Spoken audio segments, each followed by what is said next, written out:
زندگی کیسے گزارنی ہے۔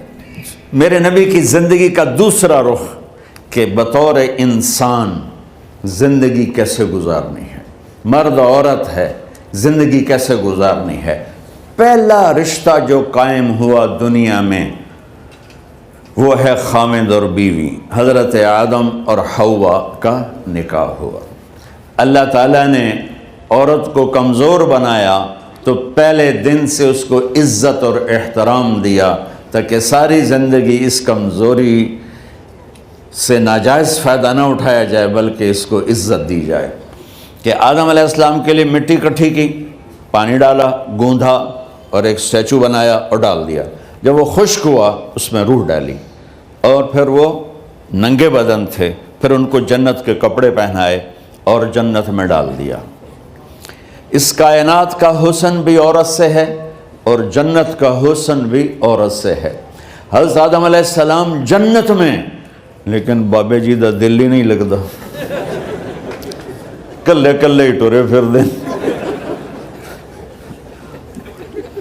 اب اللہ نے عورت کو بنانے کا ارادہ کیا تو اللہ ایک ڈھیر مٹی کا اکٹھا کر کے عورت کے لیے بھی بنا دیتا اور اس کا اسٹیچو بنا دیتا اور اس کو خشک ہونے دیتا، پھر اس میں روح ڈالتا، پھر اس کو کپڑے پہناتا۔ آپ حیران ہوں گے، سبحان اللہ، اللہ نے ایسا نہیں کیا۔ آدم علیہ السلام سوئے، آنکھ کھلی تو دیکھا ایک خوبصورت حسین عورت۔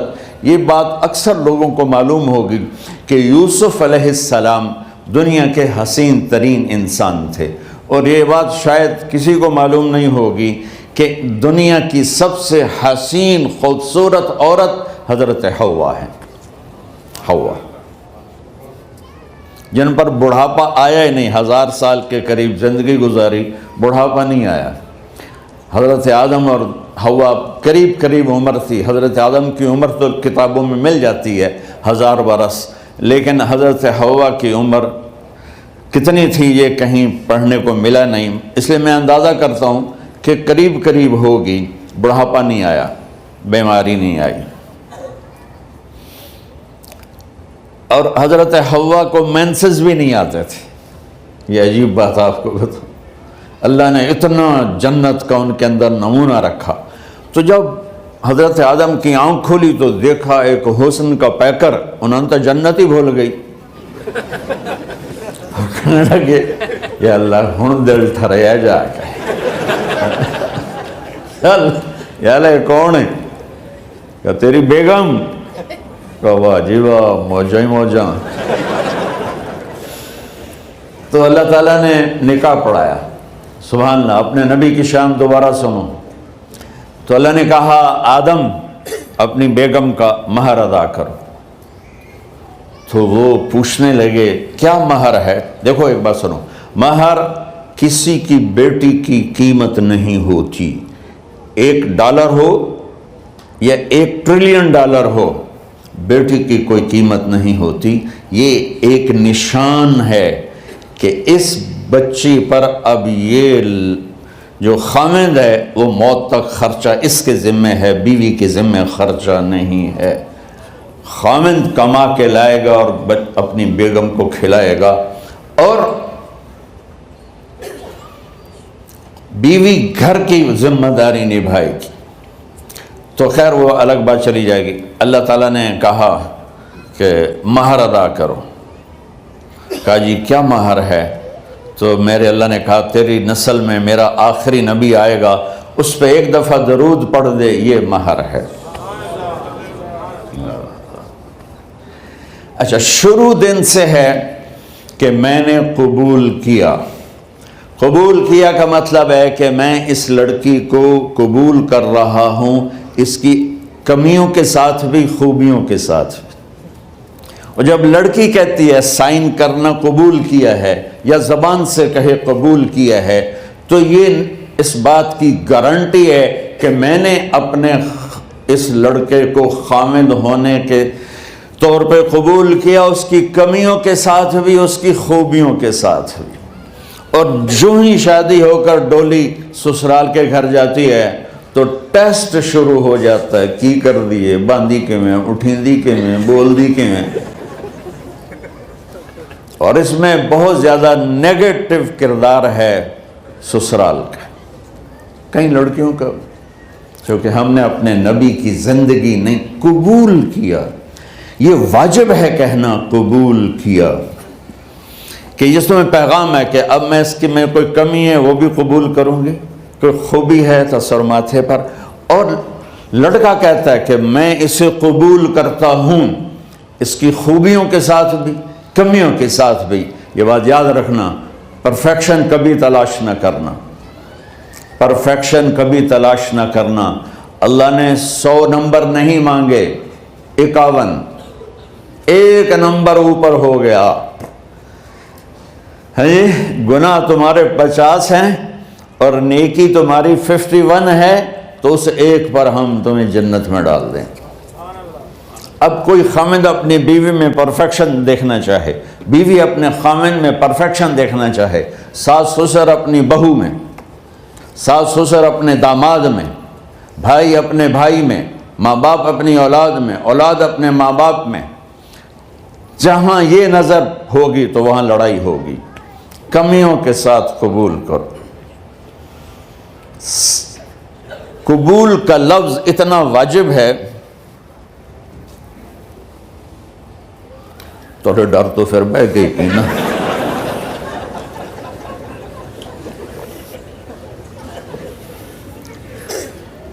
قبول کا لفظ اتنا ضروری ہے کہ اس کے بغیر نکاح ہی نہیں ہوتا۔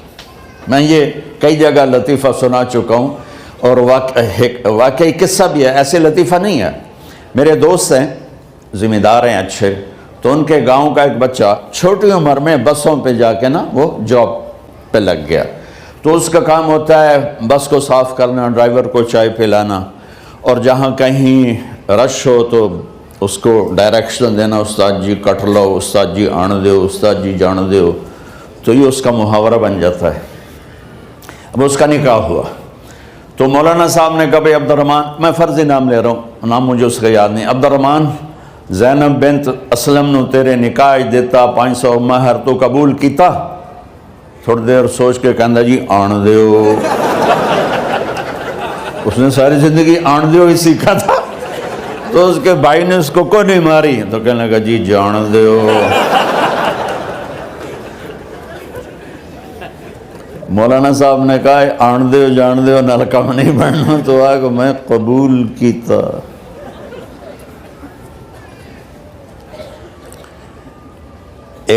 یہ بھی صحیح واقعہ سنا رہا ہوں۔ ایک نوجوان نے بیوی کو 3 طلاق دے دی کٹھی، اب ہو گیا پریشان، مولانا صاحب کے پاس گیا، کوئی میرے جیسا ہوگا، مولانا صاحب 3 طلاق دے بیٹھا، کوئی مسئلہ کا حرام؟ کہا جی کوئی رستہ حرام، کوئی گنجائش حرام۔ اس نے جیب سے موٹا سا لفافہ نکالا اور مولانا کے جا نماز کے نیچے ڈال دیا، کہ مولانا صاحب کوئی گنجائش؟ کہ ہوں تو سوچنا ہی پوے کی آکھیا یہ تو اپنی بیگم نو؟ اس آکھیا جی میں آکھیا ہی 3 طلاق، اس آکھیا مبارک ہوئے طلاق نہیں ہوئی۔ میں آکھیا جی او کیوں میں؟ آکھیا او جڑا یہ طلاق ہے عربی دا لفظ، اس سے چاکھنا پمدا ہے طلاق۔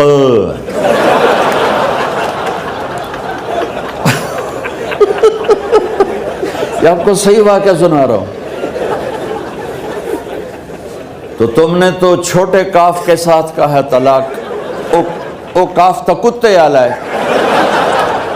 موجاں کر، ایک لفافہ ہو راوے تو چاہے ساری زندگی دا حلال کر دے۔ لفظ قبول اتنا ضروری ہے۔ تو میرے نبی نے 11 شادیاں کی، اللہ کی قسم شوق کی نہیں تھی۔ ما تزوجت وما زوجت الا بوحی من السماء نزل به جبریل، کہ لوگوں سن لو میری بات غور سے، مجھے عورت کی کوئی رغبت نہیں ہے، میں نے جہاں شادی کی، جہاں بیٹی کی شادی کی، پہلے اللہ نے آسمان سے جبریل بھیج کے حکم دیا، پھر میں نے قدم اٹھایا۔ تو پہلا رشتہ خامند اور بیوی ہے جو اس کائنات میں جڑتا ہے، یہ دنیا کا سارے رشتوں میں نمبر 1 رشتہ ہے، سب سے خوبصورت رشتہ ہے، سب سے اہم رشتہ ہے، سب سے بڑا رشتہ ہے۔ والدین کے لیے چند آیات ہیں، اولاد کے لیے چند آیات ہیں، بہن بھائیوں کے لیے چند آیات ہیں، خاوند اور بیوی کے لیے سینکڑوں آیات ہیں، سینکڑوں۔ تو اگر آپ اپنے گھروں میں کامیابی دیکھنا چاہتے ہو، اپنے گھر کو ہاؤس کی بجائے ہوم دیکھنا چاہتے ہو، خوشی کا اگر آپ اسے گہوارہ بنانا چاہتے ہو، اللہ کی قسم ڈگریوں سے نہیں ہوگا، محبت سے ہوگا۔ میرے نبی سے پوچھا گیا یا رسول اللہ اسلام کا سب سے مضبوط عمل، نہیں، میرے نبی نے سوال کیا، بولو بھائی اسلام کا سب سے مضبوط عمل کیا ہے؟ صحابہ نے کہا نماز۔ نہیں، سبحان اللہ، ابھی میں نماز کی کتنی اہمیت بتا چکا۔ انہوں نے عرض کیا جہاد، آپ نے فرمایا نہیں۔ تو صحابہ نے عرض کیا روزہ، آپ نے فرمایا نہیں۔ اللہ اکبر۔ کہ یا رسول اللہ حج، آپ نے فرمایا نہیں۔ تو سارے صحابہ حیران ہو گئے، یا رسول اللہ نماز، جہاد، روزہ، حج، تو پھر کیا ہے؟ اب سننا سارے بہن بھائی، مستورات، بچے بچیاں، آپ نے فرمایا اسلام کا سب سے مضبوط اور بڑا عمل ہے آپس میں اللہ کے لیے محبت کرنا۔ اگر آپ اپنے گھروں میں حسن دیکھنا چاہتے ہو تو ایک دوسرے سے محبت کرو، اظہار محبت کرو، اور محبت کے پیدا ہونے کے لیے بہت ساری چیزیں ہیں، لپیٹ کے 2 میں کر لیتا ہوں، 2 میں۔ بیوی کی خوبی دیکھو، کمی نہ دیکھو، خاوند کی خوبی دیکھو، کمی نہ دیکھو، پہلی بات۔ دوسری بات، اس زبان سے زہر نہ اگلو محبت کے پھول، اس زبان سے کڑوے جملے نہ ہوں، طنز نہ ہو، ٹانٹنگ نہ ہو، بےعزت نہ کرو، انسلٹ نہ کرو، تو آپ کے دل جڑ جائیں گے۔ یاد رکھو شکلوں سے زندگی آباد نہیں ہوتی، زندگی اخلاق سے آباد ہوتی۔ تو اپنے گھر سے ٹانٹنگ نکال دو۔ نہ کہا کا مطلب ہے بارش کا زمین میں جذب ہو کر یکجان ہو جانا، 2 زندگیوں کا محبت میں جذب ہو کر یکجان ہو جانے کو نکاح کہتے ہیں۔ نہ کہا آنکھوں میں نیند کا اتر کے سلا دینا، نہ کہا خاوند اور بیوی کا ایسی محبت دینا کہ چین کی نیند آ جائے، نہ کہا اعتماد کرنا، بھروسہ کرنا، خاوند بیوی پہ بھروسہ کرے، بیوی خاوند پہ بھروسہ کرے۔ اے نوے لوگ کے فون چیک ہو رہے ہوئے، کال کتنے کی تھی، کال کتنے کی تھی۔ عزت دو، اعتماد کرو۔ چوتھا مطلب درخت کا چھاؤں بنا دینا، نہ کہا میاں اور بیوی، خاوند اور بیوی کا محبت کی ایسی چھاؤں بنانا کہ اس کے نیچے اولاد کا پودا خوبصورتی سے پیدا ہو سکے۔ نہ کہا، صرف لفظ نکاح کے مطلب بتا رہا ہوں، نہ کہا مریض کو، کدھر ڈاکٹر بیٹھے ہیں، میرے سامنے بیٹھے ہیں، مریض کو دوا ایسی دینا کہ وہ شفا یاب ہو جائے، آپس کے ایسے تعلق بنانا کہ زندگی کو شفا مل جائے۔ میرے بھائی بہنوں، میں آپ کو اپنے نبی کی زندگی بتا رہا ہوں۔ میرے نبی نے 11 شادیاں کی، اللہ ذوالجلال کی قسم، صرف ہمیں زندگی سکھانے کے لیے کہ گھر کی زندگی کیسے ہوتی ہے اور اولاد کو کیسے پالا جاتا ہے۔ اب لوگ کیا مجبوریاں ہیں کہ عورت بھی جاب کرتی ہے، مرد بھی جاب کرتا ہے۔ عورت کی سب سے بڑی جاب اپنی نسل کو پالنا ہوتا ہے۔ جب یہاں ٹائم نہیں ملتا بچے کو، نہ ماں سے ملتا ہے نہ باپ سے ملتا ہے، تو پھر وہ جنگل کا پودا بن جاتا ہے۔ یہ تو وینکوور ہے، فیصل آباد کی بات سناتا ہوں۔ میرے بچے جس اسکول میں پڑھتے تھے ان کے پرنسپل سے میری دوستی تھی، میں ملنے گیا ایک دن، تو کہنے لگے جی عجب واقعہ ہوا ہے کہ یہاں 2 بچے پڑھتے ہیں، ان کی ماں بھی ڈاکٹر ہے اور باپ بھی ڈاکٹر ہے، تو وہ دونوں آئے ہیں میرے پاس کہ ہمارے بچوں نے 3 دن ہو گئے ہیں گھر میں کھانا نہیں کھایا، تو ہم پریشان ہیں، ہمیں بتاتے نہیں، کائنڈلی آپ پوچھ کے بتائیں کہ وہ کھانا کیوں نہیں کھا رہے۔ ایک باری کر کے بھی دکھا دو.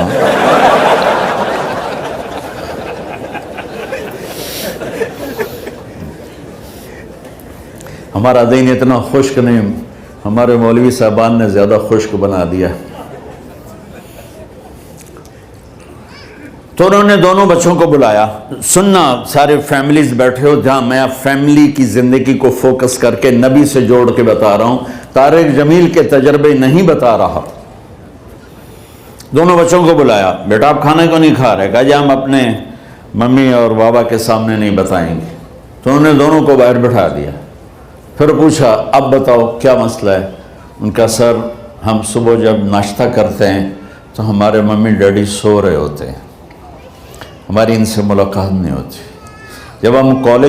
جب ہم اسکول سے واپس آتے ہیں تو ممی ڈیڈی اپنے میڈیکل کالج میں ہوتے ہیں، ہاسپٹل میں ہوتے ہیں، تو ہمیں ان کو دیکھنے کا موقع نہیں ملتا. شام کو جب ہم کھانا کھاتے ہیں تو یہ دونوں اپنے پرائیویٹ کلینک میں ہوتے ہیں، تو ہم ان کو دیکھ نہیں پاتے. پورا ہفتہ گزر جاتا ہے، ہمیں ماں باپ کی شکل نظر نہیں آتی. تو ہم نے سٹرائک کی ہے کہ ایسے ماں باپ کی روٹی کیا کھانی جو اپنی شکل بھی نہ دکھا سکیں. تو اس لیے ہم نے کہا ہم نے بائیکاٹ کیا ہے، گھر میں نہیں کھانا ہے. تو ایسی لائف مت بناؤ. یہاں ایک بہت بڑا چکر شیطان دیتا ہے، بڑی گاڑی لے لو، $100 کی قسط تو ہے، اور بڑا گھر لے لو، $200 یا $100 کی قسط تو ہے. پھر میاں بھی کام کرے، بیوی بھی کام کرے، جو کہ بڑا گھر باقی رہے، تو خوشیاں تو مٹ گئیں. جو ڈبل جاب کرے گا، پھر ڈبل جاب کرتے ہیں. ڈبل جاب کرنے والا بیچارہ تھکا ہوا ذہن لے کے آتا ہے، وہ کیسے ٹائم دے گا اپنے بچوں کو خوشی کے ساتھ؟ جو ماں جاب کر کے آئے گی پھر کھانا پکائے گی، وہ جب اتنی تھک جائے گی تو اپنے بچوں کو کھلا ٹائم کیسے دے سکے گی؟ پوری کائنات کی ذمہ داری تھی میرے نبی کے سر پر، اور آپ اس کے باوجود روزانہ حسن حسین کے لیے وقت نکالتے تھے. اور انہوں کو آ کر کوئی لیکچر نہیں. دیکھو ماں باپ سے ایک بات کرتا ہوں، لیکچر تھوڑا دو، محبت زیادہ کرو. یہ نہ کرو، یہ کیوں کیا، یہ کرو، یہ کرو، یہ چھوڑ کر صرف سینے سے لگاؤ، صرف محبت دو. کمیوں سمیت بچوں کو قبول کرو، ان کی زندگی تبدیل ہو جائے گی. اتنے بڑے نبی، اتنی بڑی ذمہ داری، اور اتنا درد سینے میں کہ آپ کے سینے سے ایسے ابلنے کی آواز آتی تھی جیسے ہانڈی ابلتی ہے. اس کے باوجود آپ روزانہ کہتے این اللقا، میرے شرارتی بچے کدھر ہیں؟ تو وہ بھاگے بھاگے آتے. دیکھو میں فزیکل کر کے بتاؤں گا تاکہ آپ کو پتہ چلے زندگی کیسے گزاری. کہ میرے شرارتی بچے کدھر ہیں؟ 7 بر اعظم کی ذمہ داری ہے.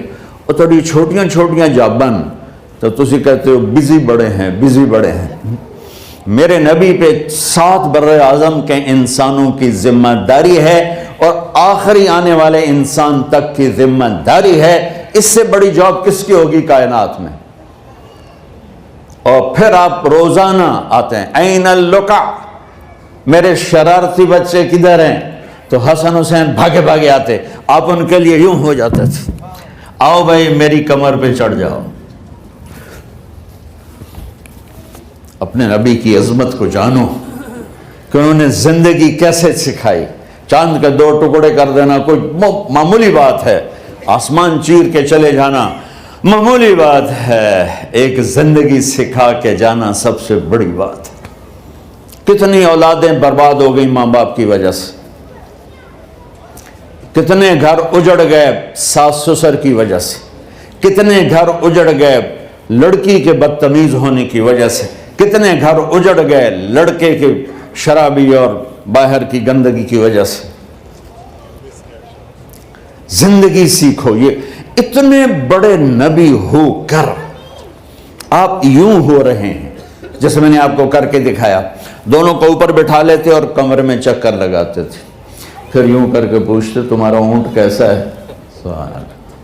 پھر دونوں کو اتار لیتے اور اپنی نواسی زینب، جن کو حضرت علی کی وراثت ملی کس کی؟ علم کی، فصاحت اور بلاغت کی، ان کو کمر پہ بٹھا لیتے اور اکیلی زینب کو پورے گھر میں چکر لگواتے تھے۔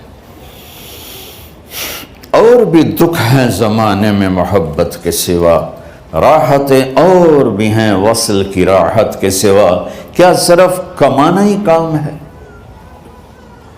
ادھار کی زندگی سے بچو، خوش و خرم رہو، اس کو قسط دینی ہے، یہ قسط دینی ہے، یہ قسط دینی ہے، یہ دینی ہے، سر میں درد نہیں ہوگا تو اور کیا ہوگا؟ تو آپ اتنے بڑے عظیم ہو کر وقت نکال رہے ہیں۔ اور حضرت ابو ہریرہ فرماتے ہیں میری آنکھوں نے دیکھنا سارے کہ آپ نے کبھی حسن کبھی حسین یہاں جیسے مائیں کرتی ہیں ادھر کھڑا کیا ہوا ہے اور جھولا جھولا رہے ہیں ایسے، اور ان کے دونوں ہاتھ پکڑ کر کہہ رہے ہیں آ جاؤ اوپر آ جاؤ، اوپر آ جاؤ، آگے پہاڑی ہے، اوپر آ جاؤ، آگے پہاڑی ہے، تو ایسے ایسے آتے، اور اوپر آؤ، وہ یہاں آ جاتے، آگے آؤ، وہ یہاں آ جاتے، آگے آؤ، وہ یہاں آ جاتے، تو پھر آپ یوں ہو جاتے، آگے آؤ، تو چڑھتے چڑھتے یہاں آ جاتے، یہاں وہ یہاں آ جاتے، تو آپ ان کے ہاتھ فکس کر کے آگے بڑھ کر ان کے ہونٹوں کا بوسہ لیتے اور کہتے یا اللہ میں ان سے پیار کرتا ہوں، تو بھی ان سے پیار فرما۔ بھائیو اللہ کی قسم، پیسے سونے چاندی سے زندگی میں خوبصورتی نہیں آتی، نبی کی غلامی سے زندگی میں خوبصورتی آتی ہے۔ اتنے بڑے نبی ہیں اور حضرت عائشہ سے کہہ رہے ہیں دوڑ لگائیں۔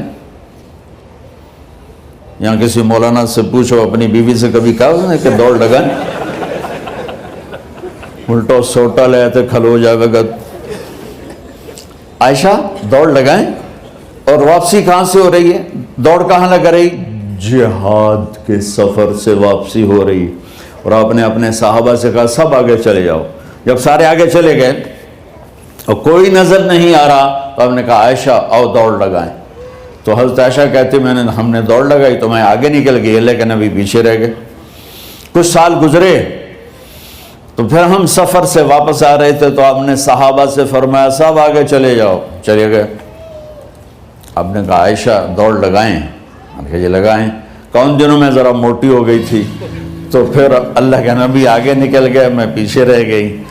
تو آپ نے کہا عائشہ ہاذہ بتلک، آج تو اور میں برابر